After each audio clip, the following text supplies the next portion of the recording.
In the previous episode of Mafia of the World, we told you about Vyacheslav Ivankov Yaponchik, who was imprisoned for 14 years in the Irkutsk region. And while he was serving his sentence, a new mafioso, Sergei Timofeyev Sylvester, appeared in the history of criminal Russia, although his past has nothing to do with crime. He was an ordinary tractor driver and a hard worker who honestly worked on the collective farm for the benefit of the USSR. Sylvester's activities changed dramatically after moving to Moscow in 1975. Realizing that he could not get the desired money on his own, Sylvester united small street bandits around him, and together they began to play shell game, one of the types of fraud. Sylvester earned his first money in the mid-80s only on this game. And realizing that cash is obtained at lightning speed on the criminal path, he decided to organize his gang. Young Mafioso was helped by his friends from the gym and martial arts. Try saying no to almost masters of sport and bodybuilders. Later, the Orekhovskys, as they called themselves, came to control everyone involved in gambling in their area, especially shell game operators. But the biggest income came from racketeering, controlling the stalls at the markets. At that time, there were a lot of wholesale markets and black cash. They couldn't keep up with hauling money in bags. They were constantly just driving, carrying all this cash in huge amounts. Money flowed into Sylvester's hands, but it wasn't enough for him. He decided to extort taxes from those illegally selling various goods. In short, he took control of the black market, where the annual turnover of shadow money in 1986 alone reached 10 billion rubles. But not only Sylvester. All Russian criminal groups took on any business. The main thing is that it generates income. These people only cared about money. And how to get them is a completely different question. The 10 Commandments that the Lord gave to Moses and Moses to the people. And we tried to follow them clearly. If there were any exceptional cases, we kind of asked for permission to step aside a little. Meet Sergei Mikhailov Mikas. Today he is called a successful and influential businessman. But unofficially, he is the leader of the Solntsevskaya Group, another powerful criminal organization. Mikas is a good friend of Sylvester, with whom they teamed up in the 80s and instilled fear in Moscow. Though short-lived, the alliance caused a stir. Mikas and Sylvester, in addition to banditry, slowly transferred the Russian mafia to a different plane. But more on that later. They have become a nightmare for entrepreneurs and other street groups. Sylvester and Mikas acted as one gang. The most authoritative of all was Sylvester from the Orekhovskaya organized crime group. But both groups maintained a high level of autonomy. Everything was decided by consensus. But when it came to working in the fields, there could be no talk or negotiations. Intimidation and total control have become the hallmark of the Moscow gang. A sense of lawlessness, pockets full of money and unquestioning power made it possible for bandits to do whatever they wanted. Sylvester and Mikas' people stole cars, controlled restaurants, cooperatives and even some factories. Mafia reached to any corner of Moscow. We have nothing to lose. If you don't pay 300,000 rubles, you will get your daughter's severed hand. The Orekhovskys and Solntsevskys aim to seize all possible income sources in Moscow. And this is just unreal money. If they were hauling cash out of the markets in their own district in bags, imagine how much the mafia could make if it controlled even half of the capital's markets. But then other bandits who did not really want to share became an obstacle. At the end of the 80s, there were many Chechens, Azerbaijanis, Caucasians and other nationalities in Russia. They also had such a concept as organized crime groups. They also operated in Moscow. The main source of income was the sale of flowers, vegetables and fruits. This was controlled by Chechens and Caucasians. And in 1989, Sylvester, Mikas and other bandits were arrested for extortion and racketeering. Only Sylvester received a 3-year term. The authorities were unable to prove the guilt of the rest. The leader of the Orekhovskys served his sentence in Butica prison, where the criminal authorities offered him to become a crowned one, a thief in law. But Sylvester refused. He had completely different plans. Meanwhile, the year 1991 came. It is remembered for the Soviet Union's collapse. Russian gangs were gaining maximum momentum, including Sylvester, who was released from prison early. In the shortest time, he managed to legalize the activities of his group. He invested in hotels, restaurants, banks and engaged in money laundering. All this is in parallel with the war against other groups. It was the fall of the Union that turned street gangs into a transcontinental mafia. He considered himself a man of a new grade. He was considered the general director of the criminal world of Russia, the manager of the criminal world. No one denies extensive connections from corrupt authorities. He held half of Moscow. Connections in government offices, in the police, in the FSB. During this period, the police were turned into powerless dogs. The Russian mafia has ceased to respect even thieves' laws. The mafia placed its people everywhere. Everything depended only on price. There were no immense tasks before them. The thing is, most of today's criminal authorities don't recognize the thieves' laws. They don't acknowledge the rules of the common fund. They refuse them because they have already created their own great empires. Sylvester opened his own bank in which not only ordinary people but also influential businessmen invested.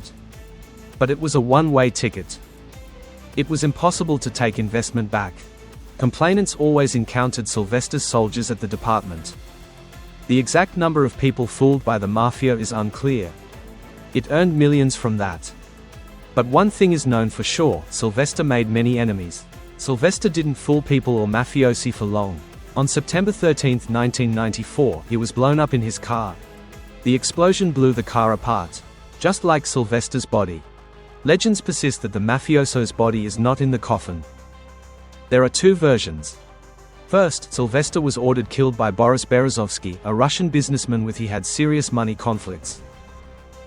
Second, Sylvester, after plastic surgery and changing documents, lives in a European country. Journalists favor the first version since Sylvester's accomplice, Mikas, had to leave Russia to avoid Berezovsky. He came, tried to buy.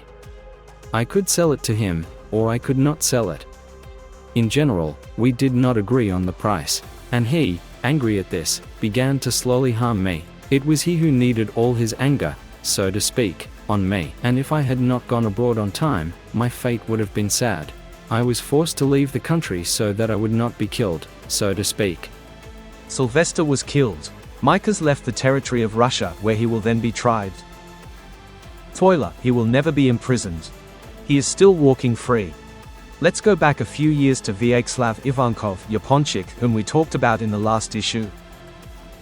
In 1981, he was thrown into prison for 14 years. There he was repeatedly visited by guests from the KGB. For early release, the mafioso had to reveal all he knew about Moscow gang activities. But without success. Ivankov lived by the thieves' code. I have never been afraid of anyone. I always go straight in life. There is not a single person on earth whom I could not look directly in the eyes. Maybe his stubbornness helped him, as Yaponchik, despite all the violations in prison, was released early in 1991. Journalists linked his release to corruption. Allegedly, the Kremlin elite tried to get Vyacheslav Ivankov out of prison. At the early release hearing, all law enforcement and the Chief Justice voted in favor. Yaponchik's influence extended beyond the criminal world.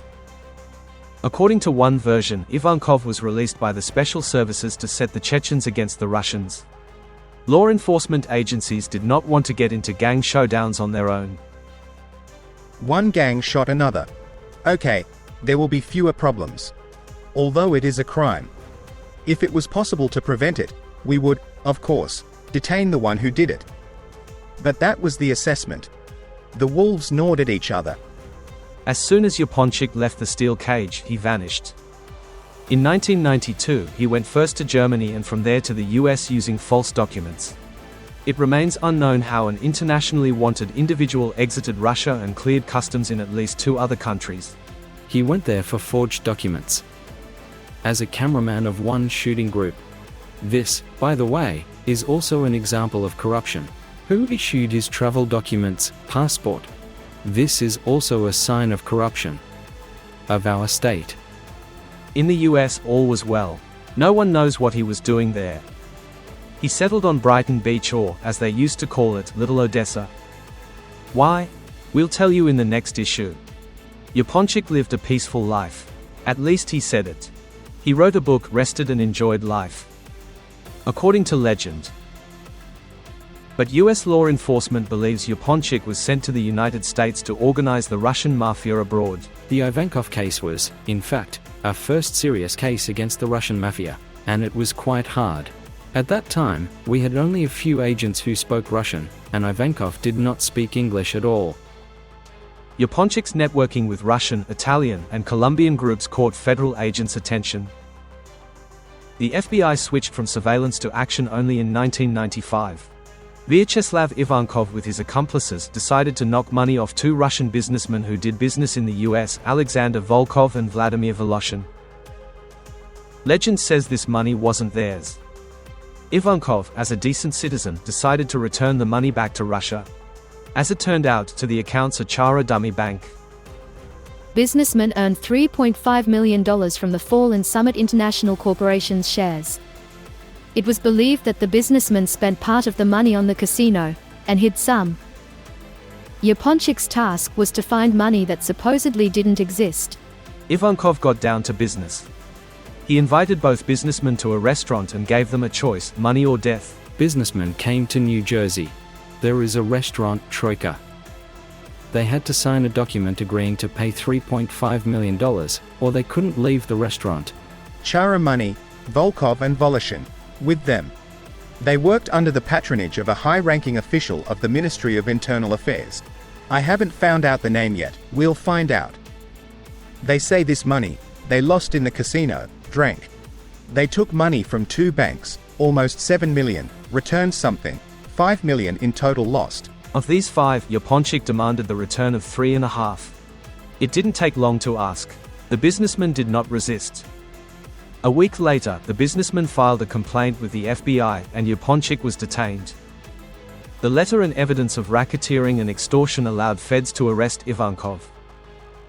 There was no point in making excuses or contradicting. He was thrown into prison for almost 10 years. They write and lie. I'm within four walls. They lie whatever they want.